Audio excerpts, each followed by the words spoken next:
Wese kwenda kwa njia hiyo mwataka kwenda, sio katika kiserikali, sio mambo ya rohoni. Tukajaribu kuelewa kinachopishana ni nini, kwa maana it is not something normal ya kwamba Kenya we never have competitions that we agree, yani tumecompete tusimame pale tuende mbele. Sasa always we finish at a point somebody is saying I think niliibiwa, I think nilifanya, I think we never come to a place where a person says we have finished that, let's move forward. Na imenjirudia mara nyingi sana, lakini katika mwaka huu and the last election it became very intense, that is struggle, and therefore it was important tuelewe hiki ambacho ubishana ya kwamba, and actually if you follow, it is not Kenya alone, that is how Africa has been operating, ya kwamba any election that is done in Africa ni ngumu sana usikie imekamilika bila somebody saying ni kuibiwa, niliibiwa. So it is like a confusion of some kind that sits in Africa that them that are in it require to identify. Sometimes we may give very many reasons. Tuseme pengine ni fulani ambaye anataka kutuletea shida, ni fulani anataka kutuletea shida, and sometimes the church pray from that perspective. Ya kwamba you are praying for a person without realizing it may not be the issue of a person, it may be the issue of a platform of operation that the land is in. All right? So we realized several things. Number one, there is a platform that Kenya is under, and it is divided into 3 segments. But during this period of time, 2 segments are the ones that have been operating that we could see. Lakini kulikuwa na segment moja ambayo imekaa ikiwa silent, but it has been taking over and it has been ruling without us understanding it. The platforms ni kama hema hili, tuseme hivi. Zile platforms, ile platform taifa imejengwa juu yake, ina kitu ambayo utasikia them that are followed, the older people that are understand leadership, wanasiita marango. Wanasema taifa kama sasa, last month I tried to explain to you kitu ambaye wale wameongea na wazee wanasema taifa la Kenya state house yake ina marango 5. How many of you have come to that? Ni somebody telling you that? Maina ushawahi kusikia kitu kama hiyo? Hujawahi kusikia? Ni nani ameshawahi kuambiwa kitu kama hiyo? Najua alright, tupite hiyo, pengine watu hawataki kuvisit hiyo. Wanasema ya kwamba state house iko na milango 5. Then we try to understand what does that mean? When a person tells you ya kwamba state house ya Kenya ina milango 5. Mbeleni wakati nilisikia kitambo sana, nilikuwa najaribu kuelewa, is it the fencing of the state house ambayo imewekwa milango 5? Is it are they talking about? Mpaka wakati Mungu aliniambia leave alone the building. Achana na building, achana na the place itself. They are not talking about the house per se. They are talking about the platform under which the nation was put. And it is a spiritual platform. It is not a physical platform. So, ndipo aliniambia, although sinjanena sana juu ya hayo, aliniambia platform ya taifa la Kenya, it operates in 753.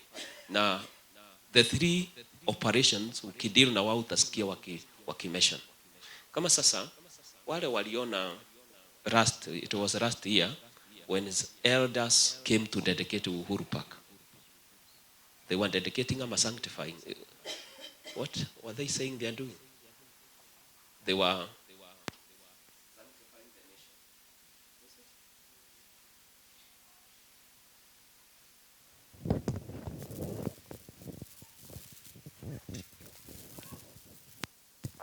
I'm trying to bring us to a little understanding before we pray and we start speaking.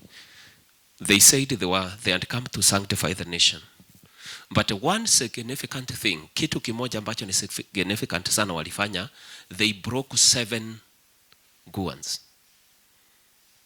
Na baada ya kuvunja moja, wangenena mambo kadhaa. Alafu wangevunja ingine waseme mambo. Alafu mpaka they broke 7 of them.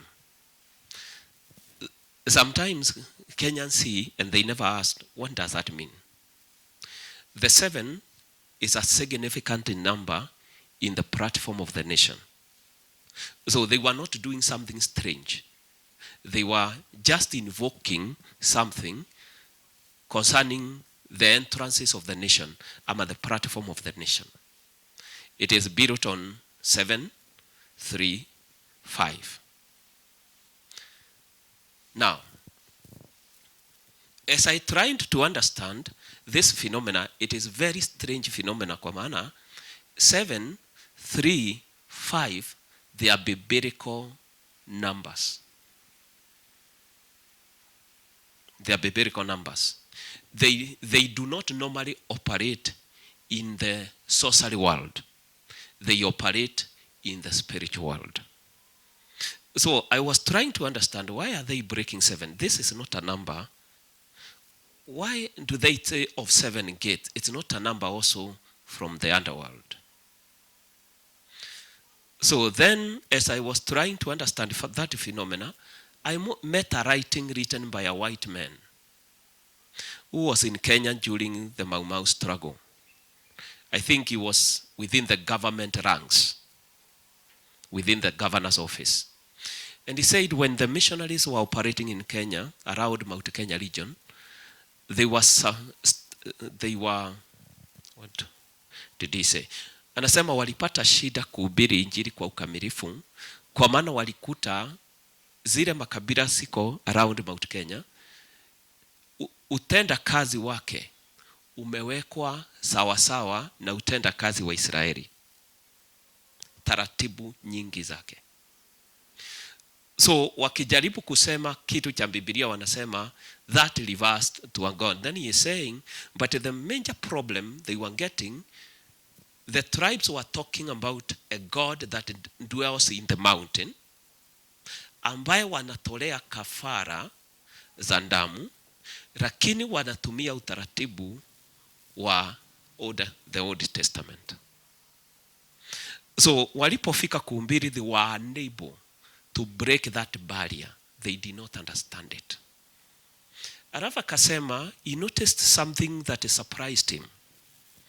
When the Mau Mau struggle began, them that were leading the Mau Mau struggle, they were 2 arms. Lakini Kenyans waliona kama ni 1 arm. 1 arm was dealing with the spiritual phenomena of the nation. The other was dealing with the military the battling the white men. Then he says this. When the missionary came and preached, many people were for him. So he had won many hearts. But the people that were operating spiritually, they came and they brought a face of a church that seems to agree with this church, the preaching that the missionary had done. But following the pattern that the missionary was not able to break concerning the worship of Kenya, around Mount Kenya. And therefore, they won the heart of people and they preached that openly. In the rallies, they spoke about it. So as he is watching that phenomenon, he says, that is how the church in Kenya got into a problem. Now, question is this: what are these platforms that are using 7, 5, 3? That even the white, because I don't think that man was born again. Nikiangalia writing yake, he is describing, I think nikurudi alirudi shule, therefore he was writing like something, what do we call it? He was doing a research he went back to the military school. He was doing masters, and therefore he wrote about his experience in Kenya. And as he is writing, I'm noticing this man is not born again. But he seems to have details. He looked at it and he saw it as it was praying in the nation from the time he entered to the time he exited. And he noted the worship that the Central Kenya is worshiping resembles the worship of the Bible. But it worships something that requires blood to be shed. And he noticed the missionary was not able to help the people out of it, even when they came to church. So he finished by saying this. He said, I went back to Kenya after Kenya is independent many years later, and I went to the Central Kenya region, and I went to the church, and I found out that though people got saved, they never moved out of the phenomena I saw in the beginning.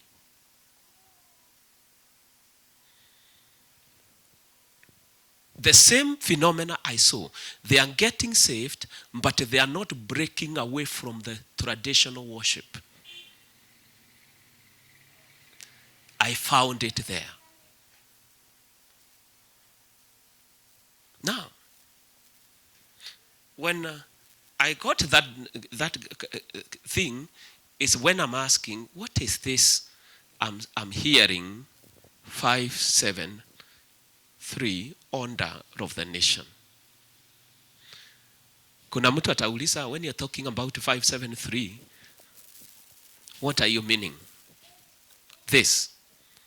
They say in Kenya, there are 3 gods that are supposed to be worshipped. Minus somebody told you that.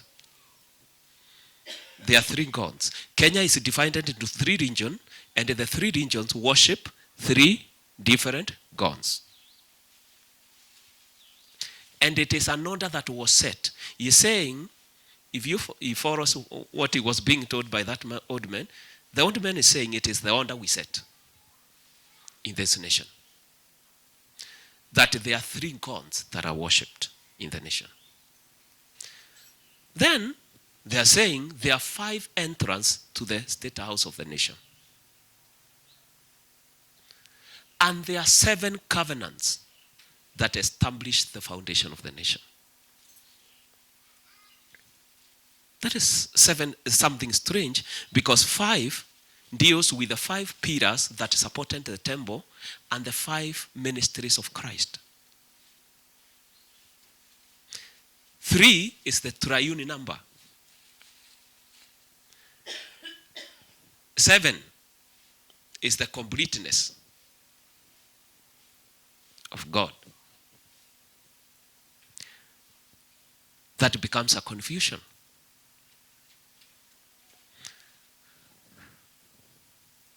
Are we together up to that point? I'm trying to recall the things we were dealing with, because during the Passover, it's like the Lord is telling us, now begin to break the foundation, that foundation, and lay another foundation.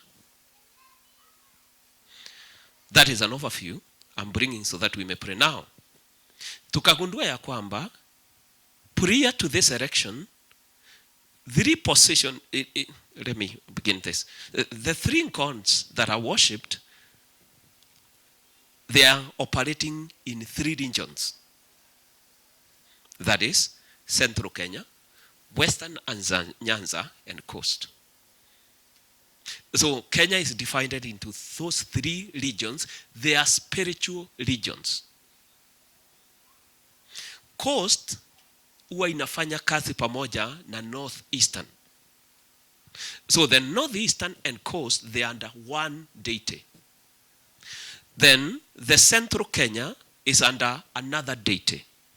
Western and Nyanza is under another deity. Rift Valley is divided into two. One side goes that side, the other side comes this way. Now, the three are standing on the one platform.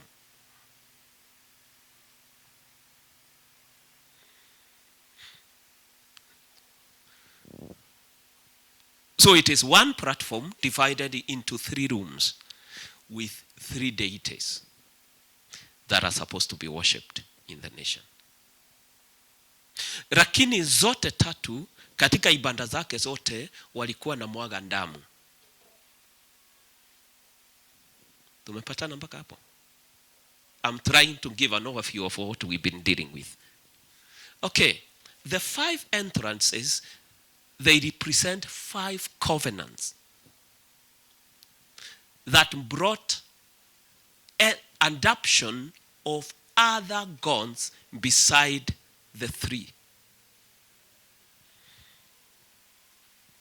That is what they call the entrances, ama marango 5 ambayo ilileta utenda kazi mwingine tofauti na ile ilikuwa ya kwanza. Na zile zote 5 zilifanya agano moja linalofanana.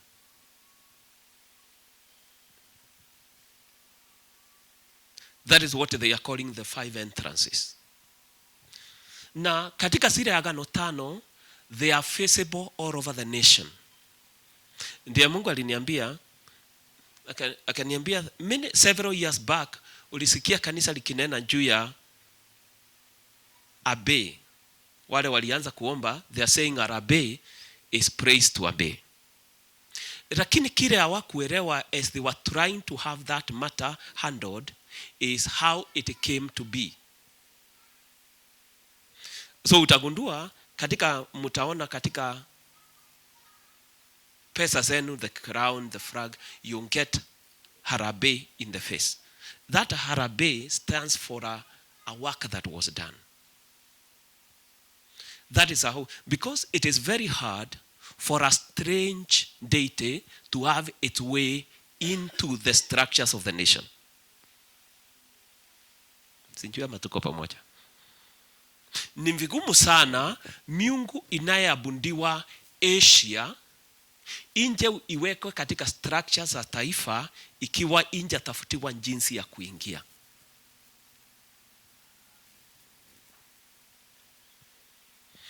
Kitu cha pili akaniambia, you have seen your nation has pyramids.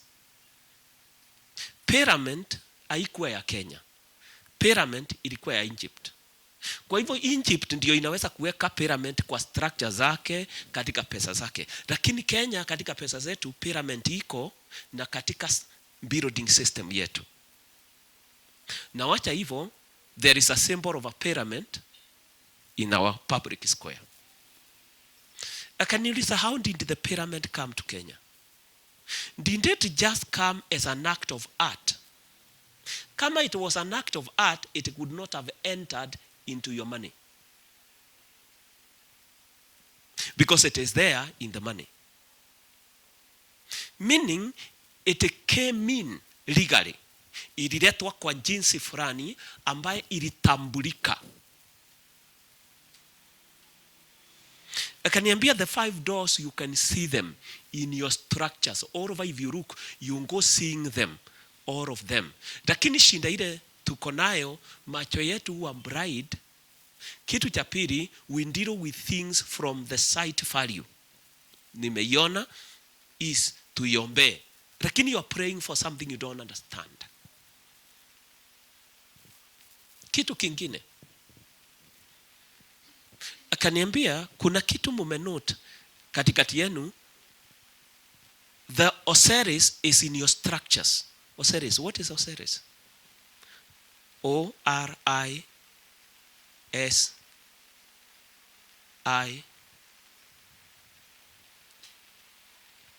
No, Siris, Osiris, is within your structures. Osiris huchorwa kama njicho moja. Katika ile pyramid utakuta katikati yake ni hilo jicho. Kila mahali liko.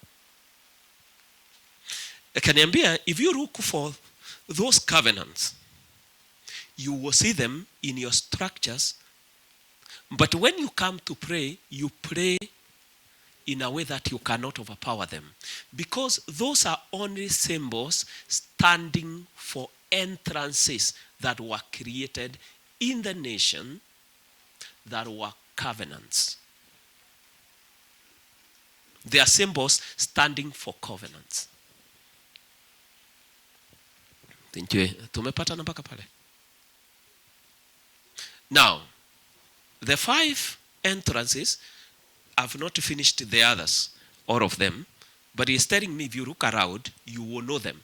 There are 5 covenants that are working in the nation. And they are there in your structures. The symbols are there because they stand for the 5 covenants. Okay. The 7 inasimamia 7 covenants that were made in the nation initially. Pale mwanzo, when the 3 deities were being enthroned in the nation, there was a platform ilikuwa imetandazwa using 7 covenants. Zile agano 7 zimefanywa katika taifa katika mahali 7. Na katika kabila zingine wanasifanya zote in the same tribe.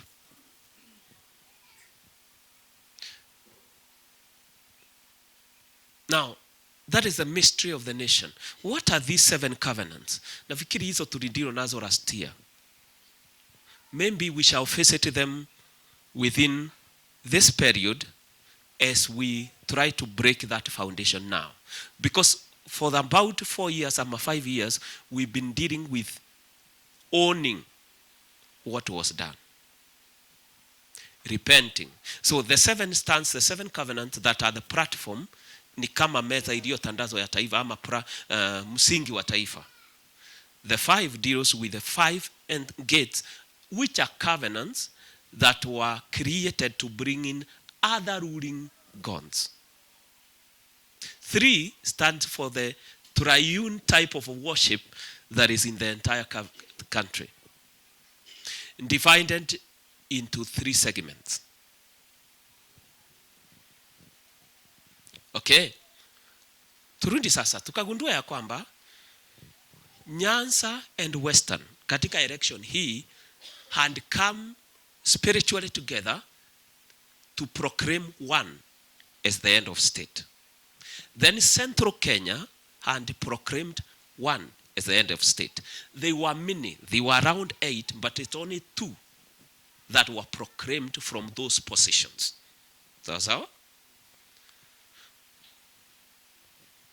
So the others from the spiritual platform ile iko na jukwaa hizi hawakuwepo. The others, they were operating from the normal platform ya watu kuchagua. The proclamation had not been done from those platforms.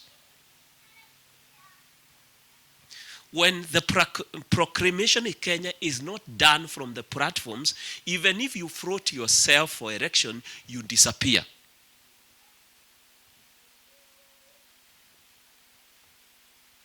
Even if you are very good, you just disappear. Kwa maana, the proclamation in Kenya, not even Kenya, Africa operates that way. The proclamation is the one that floats you forward and create an acceptance in the tribe you come from. Hata wakikupenda sana, if they do not proclaim you from the spiritual arena, you disappear. watakuwa nasema fulani ni mzuri sana, lakini he is not acceptable according to us. So the Lord told us as we've been praying, now you must intercept this and change it. Because this year, if it does not change, if the election is held under that command, it's a spiritual command, there will be bloodshed. And for the January and February, that is what we were wrestling with, blood in the nation, trying to stop its flow. And the only thing we could have stopped its flow is to intercept these decrees, so that the election is done without those decrees, so that the minds of Kenyans are free to listen to God and hear what the Lord is saying. Them God that got involved in that prayer, you know, it is one of the heaviest wrestling we have ever wrestled, because it went on up to the end of March. But on the end of March, the Lord turned the tide, and He allowed us now to make the proper proclamation that the violence is over, and we decree who should be elected in Kenya as the head of state. Now, after we did that, Monday morning at around 10, a wrestling began. Kwa maana kuna siri moja kuhusu taifa la Kenya we never undressed ourselves to, in the spiritual arena of the nation, ya kwamba there is a ruling throne in the nation that is not per se controlled by the three segments. That is the throne that was created by the church originally, wakati kulianza kuhubiriwa, because that is an independent throne.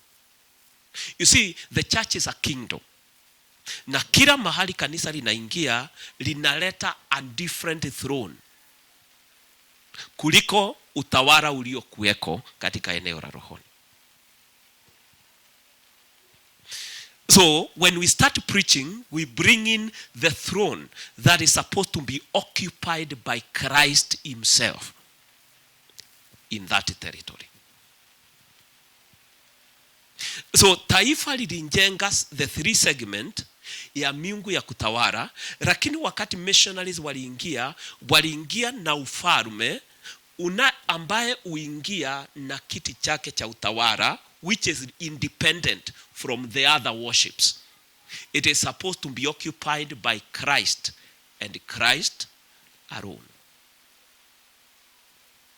Lakini, when they were coming, they did something that was very evil. When they were establishing the church, they took that ruling house and gave it to another rather than to Christ. And that became the nightmare of the nation.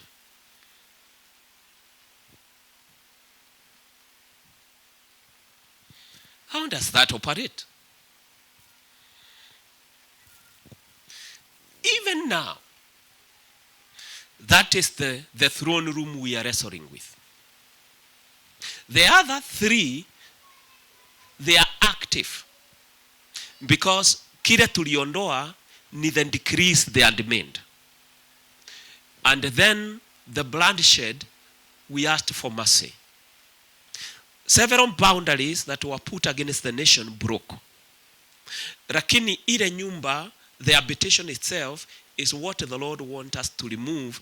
And that habitation, you cannot break it within one day, because you must be taught how to tear it down. It breaks segment by segment by segment, and that is what He wants us to initiate this time.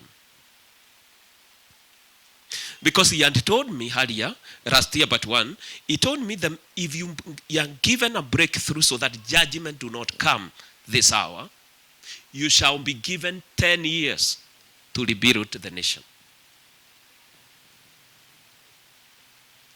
If the 10 years are over and the structure that was built earlier is not changed, it means the generation that has been given to rule has taken the structures of their fathers to rule with it. The bloodshed will be brought back. Because what they will do, they will reactivate that habitation, and the anger of God will return. At that hour, we will have no escape. And at that hour, sometimes we may not even get a warning when he comes to judge. Does the Bible says that? Exactly that. We shall face it that, and you see what he is telling Moses about that matter. Now, as we are trying to break this, then the Lord told me there is something you never addressed yourself to. And this one has become too heavy. I went to Nairobi, and as I'm driving to Nairobi, I'm saying, God, I don't know what I'm feeling. I got into Nairobi, and at around 5, I started feeling like a mist is covering the entire city. And I started feeling like I am sleeping. And I'm wondering, what is this? I'm walking, I'm sleeping. When I came to the meeting, I'm realizing this thing is on. So I started praying about it. And the Lord is telling me, the thing you began praying for is very strong. You better know its strength. You better deal with it, because it is still active. So when we went to talk with some people, it's telling me that thing for about 2 weeks has been a problem. Ananiambia kile kimemsumbua zaidi. Ananiambia they went for a certain training. Now, even when the person who is training them is standing in front, ikifika saa fulani watu wanarara. He is left speaking to himself. Hiyo ni training ya ofisi. So ananiambia, my boss looks at me and say, I don't know what to do. I'm feeling sleepy. Na nilirara.